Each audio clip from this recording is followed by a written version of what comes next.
Márcia. Professora, bom dia para a senhora. Então, como resolver esse impasse?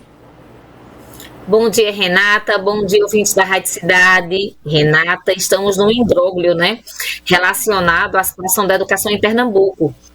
Porque, se a gente for pegar, por exemplo, a pauta dos professores, nós vamos averiguar que o problema ainda repercute em relação ao piso, E em relação ao piso, qual é a proposta do governo do Estado? É pagar o piso que foi concedido o ano passado, lembrem-se disso, para os profissionais de educação que ganhem menos do que o piso, mas não reajustar para os profissionais que estão para além do piso. E aí, gente, a gente tem um problema muito sério, porque a gente tem uma falta de incidência no plano de cargos e salários.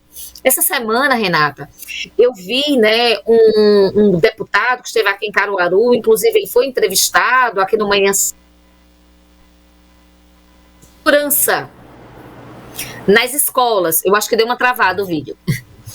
Ele falava sobre segurança nas escolas e em que ele estava fazendo uma caravana da educação do litoral até o sertão para poder averiguar a estrutura das escolas. E aí estava falando sobre a situação do professor ficar confortável em sala de aula, mas eu acho que o primeiro conforto tem que ser dado relacionado à segurança, a segurança alimentar, a segurança para que ele possa pagar as contas. Os salários do Estado de Pernambuco não são bons. Há muito tempo, de fato, que essa era uma pauta que já vem sendo discutida. É claro que não é culpa desse governo que pega salários defasados, mas é importante ter uma pauta de discussão bastante consistente. E assim, tem escolas que precisam melhorar a estrutura, é muito importante melhora de estrutura, mas importantíssimo é lidarmos com qualidade educacional. E aí, Renata, se diz a boca pequena, como se dizia no início do século XX, que a situação da secretária de Educação é uma situação muito difícil, porque é uma situação de muita inabilidade para lidar com a classe. Quando nós pegamos, por exemplo, o currículo Lattes da nossa secretária de Educação, nós vamos averiguar essa informação pública, qualquer pessoa pode acessar, que a nossa secretária ela não tem uma vivência muito continuada nos ambientes de trabalho onde ela esteve, a não ser à frente da Prefeitura de Jaboatão. É o único trabalho, de fato, em que ela tem uma continuidade de trabalho. E a maioria dos trabalhos relacionados à nossa secretária, que é também professora da área de Ciências Biológicas, está diretamente relacionado à administração, mas voltada para o setor privado.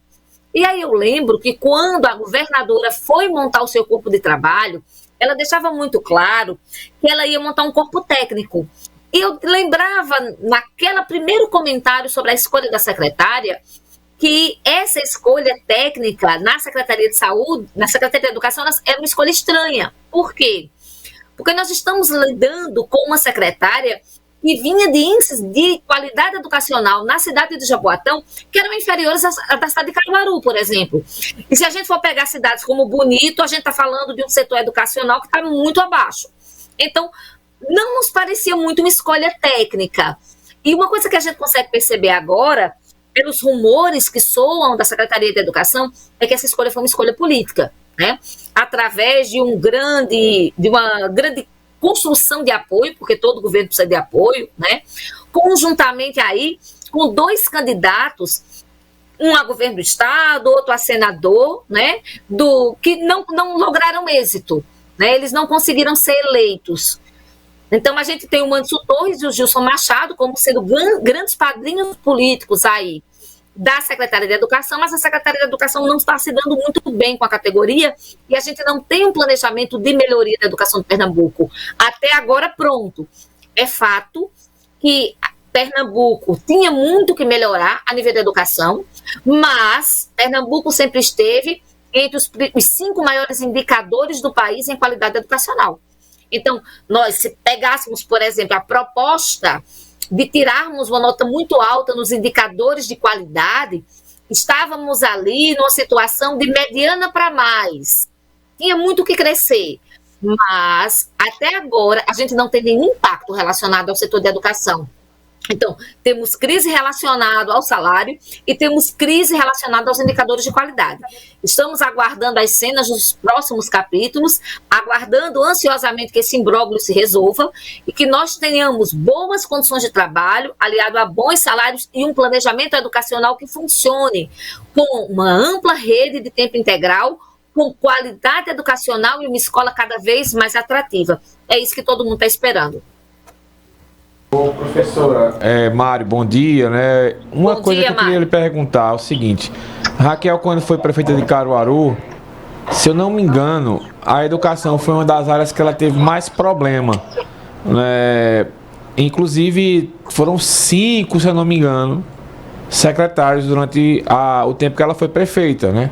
E é para dar quase um secretário por ano, né? Porque ela ficou 5 anos e alguns meses aí, né, prefeita, até ela renunciar para disputar, né, o governo de Pernambuco. E a gente percebe agora, né, que essa dificuldade ela está acontecendo de novo na educação. E aí a pergunta que eu faço seria a escolha dos secretários, no caso a secretária de Educação atual, e a gente olhando para esses problemas que a gente teve aqui em Caruaru, ou seria esse modo que a governadora resolve ter de relacionamento com a educação? Embora aqui em Caruaru, né, não teve muito problema, porque, enfim, quase ninguém reclamava, né, da educação. Mas as trocas eram constantes. Mas não teve continuidade do trabalho, isso é fato. Mas as trocas eram constantes, né? E a gente lembra da crise da merenda, da história da pandemia, né, que foi uma reclamação danada. Algumas coisinhas aconteceram, né? Eu acho, Mário, que a tua resposta ela não é simples, né, de ser dada, porque a gente tem um híbrido aí. Nós temos, primeiramente, né, se a gente for pegar os currículos dos secretários de educação no governo Raquel Lira, eram currículos muito parecidos com o da secretária de educação agora do estado de Pernambuco. Pessoas que tinham formação em áreas que não eram da educação, e mesmo quando tinha, como é o caso da nossa secretária, uma formação relacionada à educação, essas passagens delas são passagens muito breves. Então, não são pessoas com ampla experiência na área da educação. E tem mais. Educação privada é uma coisa, educação pública é outra. É preciso que nós saibamos que existem pessoas que transitam pelas duas áreas, mas isso não é tão comum assim. Então, quando você pega, por exemplo, uma proposta educacional muito baseada no setor privado, tá? E traz isso para o setor público, você vai enfrentar muitos desafios. É preciso conhecer para, de fato, poder administrar com eficiência. Isso requer tempo e formação. O currículo, por exemplo, da nossa secretária de Educação atual, ele está meio que congelado desde 2018. 2018 para cá, ou ela não atualizou, ou ela não fez muita coisa a nível de atualização curricular. E não nos parece ser uma pessoa muito alinhada às questões pedagógicas. Esse também era um perfil dos antigos secretários aqui de Educação de Caruaru. Também tinham essa situação muito parecida. Então, a gente não está falando de um educador de formação, nós estamos falando de administradores que são chamados para o setor educacional. E assim, a gente diz que durante o governo Raquel não houve um impacto muito grande de reclamação a título de educação, não houve publicamente falando. Mas internamente falando, houve sim.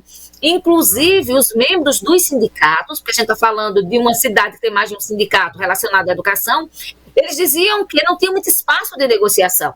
Então, eles aceitavam os acordos que eram propostos para não ficar sem nada. Então, eles diziam assim, a gente não tem muito espaço para avanços relacionados à categoria. E isso é uma queixa que é recorrente no que diz respeito à gestão da governadora. Falta de diálogo e falta de ouvir categorias de base. Então, parece que essa característica, ela mais uma vez acompanha a governadora no processo de gestão do governo do estado. Só que agora, nós estamos falando de um sindicato só e de um sindicato forte. Então, esse é o grande desafio. E eu lembro que na conversa que eu tive com você, logo no início do ano, eu dizia, olha, eu não sei como é que a secretária vai lidar com o Sintep, porque a gente está trabalhando com um sindicato que tem uma tradição histórica de luta. Um sindicato que conseguiu fazer do seu corpo uma senadora da República. Isso não é comum de acontecer no Brasil de hoje. E mostra a força desse sindicato. Então, a gente espera uma habilidade maior do governo do estado para que nós não tenhamos aquelas greves históricas que o Sintep colocou. Eu lembro, Mário, que eu fiz greve de 3 meses. no passado, e as categorias seguravam a greve para que ela fosse ouvida. Então, a gente espera que esse ambiente não retorne, a gente espera que, de fato, os diálogos aconteçam, e nós esperamos que, de fato, a melhoria da educação passe pela valorização do professor, porque não adianta ter escola bonita, boa internet, excelentes laboratórios, se o professor não está sendo valorizado em relação ao exercício diário, né? Então, nós precisamos dessa confluência para, de fato, funcionar. E que a Secretaria de Educação aí, de fato, ela esteja mais aberta a conhecer o que é educação pública e, de fato, fazer um diálogo, uma estratégia com técnicos do setor. Nós temos instituições de educação aqui no estado de Pernambuco extraordinárias. Universidade Federal de Pernambuco, Campus Recife, Campus Caruaru, Univasf em Petrolina, né? Só para citar algumas, o PE, que também tem um trabalho muito interessante no setor da educação, eu só estou citando aqui a educação pública, tá? E esses técnicos não estão no governo, não foram chamados e não são ouvidos. Então, eu acho que isso é uma falha do governo que tem que ser sanada. O saudoso ex-vereador Zé Ailton, não adianta você ter a gaiola bonitinha e o passarinho passando fome, né? Tem que ter tudo, né, funcionando perfeitamente. E ontem, inclusive, na entrevista com o deputado Renato Antunes aqui, o professor Marco Aurélio lembrava, né, aliás, antes de ontem, lembrava que o filho dele, né, que estuda na escola estadual Nelson Barbalho, não recebeu ainda nem o fardamento e nem o material escolar, né? Já estamos aí no mês de maio e não dá para ficar, foi o que eu cobrei do deputado, não dá para ficar só botando a culpa na herança maldita. Ah, é o governo do PSB. Ah, é isso e aquilo. Uma hora esse discurso. As pessoas votaram justamente para ter um novo e se tem expectativa nisso, né? Agora é caminhar, enxergar para frente. O prazo traz-mente, né? Como se diz. Traz-mente fica para lá, agora tem que ir lá para frente-mente. E outra coisa, né? A gente tem uma transição de um governo para o outro. Então, assim, ninguém pode chegar e dizer assim, ah, mas eu não sabia que a situação era essa. Porque esse processo de transição é exatamente para que se aproprie da realidade educacional. E é preciso, principalmente, um amplo diálogo com a sociedade, porque é inadmissível que nós estejamos em meados de maio, daqui a pouco o meio do ano letivo já passou, e nós não tenhamos material didático sendo recebido pelos alunos, né? Isso é gravíssimo. Ainda sendo no TikTok só é o que tem, né? Porque primeiro que a camisa do governo do estado, da parte das escolas estaduais, é patrimônio do TikTok. Inclusive é vendida e dá para pegar um bom dinheiro na internet. Porque todas as situações vexatórias que se transformam em comédia, a maioria dos casos a camisa das escolas estaduais de Pernambuco estão envolvidas, infelizmente. Está lá o pessoal quando recebe o kit fazendo vídeo, finalmente chegou, finalmente reagiu, né? Chegou agora o caderno, chegou agora a mochila. É complicado, tem que se mexer. E lembrando que durante a campanha, né, eu acredito que a professora acompanhou as entrevistas aqui dos candidatos, todos eles disseram que o Estado tinha dinheiro, que só era mal usado. Então também é outra coisa que não dá para chegar agora e dizer que não tem dinheiro. Professora, obrigada, viu? Até semana que vem.